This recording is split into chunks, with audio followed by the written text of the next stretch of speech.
अजीत पांडे जी, प्रयागराज से। राधा वल्लभ श्री हरिवंश। महाराज जी, आपके चरणों में कोटि-कोटि प्रणाम। महाराज जी, मैं एक विद्यार्थी हूँ।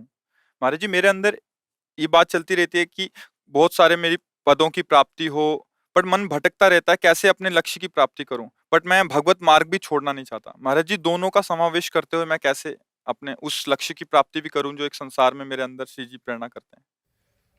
श्री भगवान ने कहा है,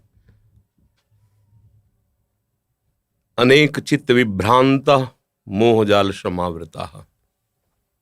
हमारी चित्त वृत्ति भ्रांत हो चुकी है अनेकता में। हमें बहुत से नाम रूप, जड़ चैतन्य, अच्छा बुरा, गुण अवगुण, ये सब कुछ दिख रहा है। मोहजाल समावृता, मोह माने अज्ञान होता है, अविद्या होती है। इससे हमारी बुद्धि आवृत, आवृत माने ढक गई है। ढक जाने के कारण जो है वो दिख नहीं रहा है। कौन? भगवान कह रहे, मत्तः परतरम नान्यत् किंचिदस्ति धनंजय। इस संपूर्ण सृष्टि में मेरे सिवा कोई नहीं है।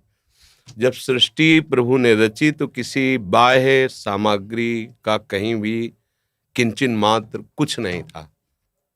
जो अभी दिखाई दे रहा है वो सब मेरे प्रभु ही बने हुए हैं, प्रभु ही बनाने वाले हैं, प्रभु ही बनने वाले हैं। अब ये सृष्टि को जब हम प्रभु के भाव से देखेंगे, मान लो हम अभी भगवत भाव से नहीं देख पा रहे, लेकिन है ना प्रभु की, प्रभु हैं ये हम तो अनुभव नहीं कर पा रहे, पर प्रभु की है। प्रभु की है तो मुझे सेवा मिली है। अब विद्यार्थी सेवा मिली है तो मन वचन कर्म से एक अच्छे विद्यार्थी का जीवन निर्वाह करो। कोई भी पद तुम्हारे लिए दुर्लभ नहीं रहेगा। यदि आप मन वचन कर्म से विद्या को भगवान का स्वरूप मानकर अपना कर्तव्य भगवान की प्रसन्नता का हेतु रख करके विद्या अध्ययन करोगे तो विद्या भगवान प्रदान करते हैं। ये जो हम अपनी विद्या पढ़ के बुद्धि से करते हैं एक सीमित होती है, और जो भगवान विद्या प्रदान करते हैं तो असीम विद्या होती है, वो त्रिगुणातीत विद्या होती है, उसे कोई परास्त नहीं कर सकता। तो इसलिए बच्चा, विद्या भगवान का स्वरूप है, अध्ययन करना हमारी सेवा है। और हम किसी पद में पहुंचे या न पहुंचे, बात समझो, हम भारत देश में पूजा करने के लिए पैदा हुए हैं। ये भारत देश हमारा पूजा स्थान है। प्रत्येक प्राणी हमारा पूज्य है। और हमें डॉक्टर बनावे, मास्टर बनावे, हमें पदाधिकारी बनावे तो हम पूजक होंगे, स्वामी नहीं होंगे। अगर हमारी ये भावना है तो हम एक किसान बनकर भी पूरे देश का हित कर सकते हैं। हमें एक डॉक्टर बनकर, एक मास्टर बनकर हम अपने भगवान की पूजा कर सकते। अगर पदाधिकारी का अभिमान पोषण करने के लिए पद और अपनी वासनाओं की पूर्ति के लिए, तो पद की आकांक्षा मत करना।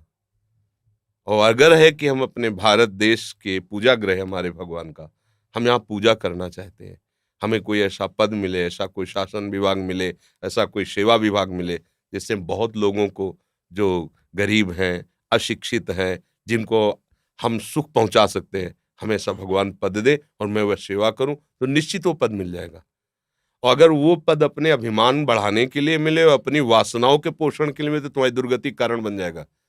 चाहे जितने बड़े पद में बैठे हो, अगर आप कहीं दूसरों का शोषण करने लगे, अधर्म द्वारा चलने लगे, तो आपकी दुर्गति हो जाएगी। क्योंकि ये पुण्य बल से कुछ समय के लिए मिला है, इसके बाद हट जाएगा। जब शरीर ही नहीं रहेगा तो ये पद कैसे रहेगा? और हमें शरीर मिला परम पद के लिए, जिसको कभी कोई भी नहीं हटा सकता, अविचल अविनाशी पद के लिए।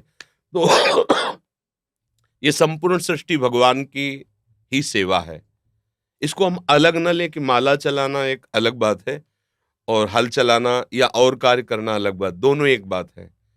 वो प्रभु का पार्षद माला चला के प्रभु को प्रसन्न कर रहा है, एक प्रभु का पार्षद बॉर्डर पे खड़ा होकर के गोली चला करके वो भगवान की सेवा कर रहा है। उसमें कोई अंतर नहीं। तो इसमें ये दो विभाग हो ही नहीं सकते कि एक संसार विभाग हो गया, एक भगवान का विभाग, तब तो बड़ा गलत हो जाएगा।